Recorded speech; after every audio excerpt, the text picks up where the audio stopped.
যাই হোক, বলছিলাম যে আমাদেরকে ভালো কাজের আদেশ করতে হবে, নচেত আমাদের ওপর বিপদ অনেক রকমের আসবে।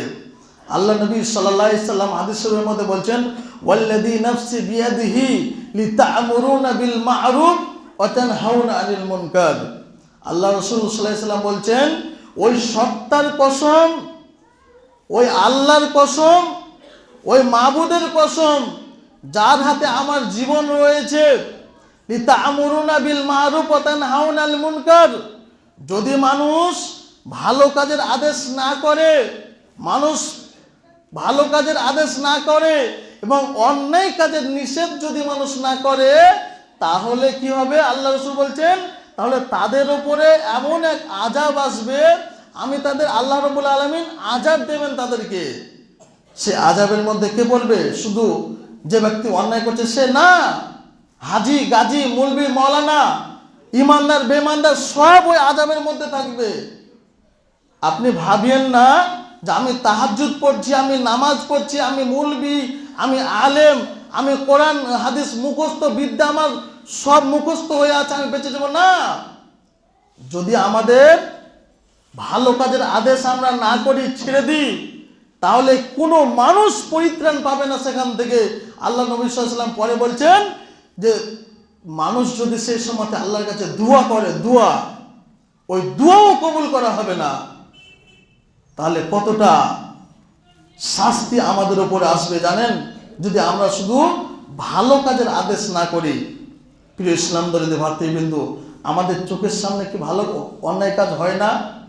আমরা অহরহ মানুষ আজকে অন্যায়ের পর অন্যায় দেখছি, অশ্লীলতার পর অশ্লীলতা দেখছি, তারপরেও কিছু বলতে পারছি না।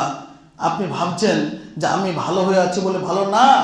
প্রিয় ইসলাম দরদি ভাতৃবৃন্দ, অবশ্যই এমন একটা সময় আমাদের উপরে আসবে, এমন একটা জামানা আমাদের উপরে আসবে, যখন আমরা আর, আমাদের হাতে আর কিছু থাকবে না। আল্লাহ রাসূল সাল্লাল্লাহু আলাইহি ওয়াসাল্লাম আরেকটা হাদিসের মধ্যে বলছেন, ইদার আন্নাস লিয-যালিম ফালাম ইয়াখুযু আলা ইয়াদাইহি আওশাকা আন আইয়ু আম্মাহুমুল্লাহ বিইকাব। আল্লাহ রাসূল সাল্লাল্লাহু আলাইহি ওয়াসাল্লাম বলছেন যে যখন মানুষ কোনো জালেমকে দেখবে বা জুলুম করছে, অন্যায় করছে দেখবে, ইদার আন্নাস, আল্লাহ রাসূল বলছেন যখন মানুষ দেখবে কোনো মানুষ জালেম বা অন্যায়কারী জুলুম করছে, অশ্লীলতা করছে, আল্লাহ রাসূল বলছেন ফালাম ইয়াখুযু আলা ইয়াদাইহি, তাহলে কি করতে হবে? তার হাত ধরতে হবে। যদি তুমি হাত না ধরো, হাত ধরা মানে কি? তাকে বাধা প্রদান করতে হবে।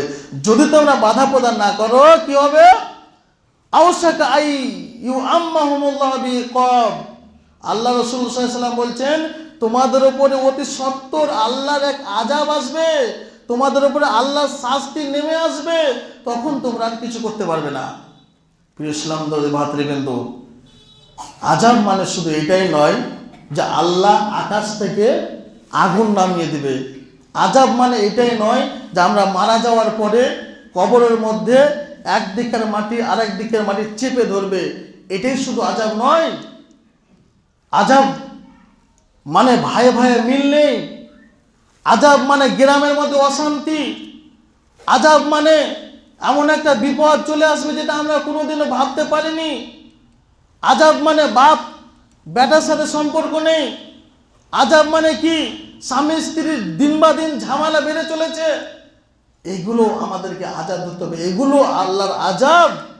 যদি আমরা ভালো কাজের আদেশ না করি আর অন্যায় কাজের নিষেধ যদি আমরা না করি, তাহলে এর মধ্যে আমাদের সকল মানুষকে করতে হবে, কেউ বাঁচার রেহাই পাবে না। আল্লাহ রাব্বুল আলামিনের কাছে আমাদের দোয়া করতে হবে, আল্লাহ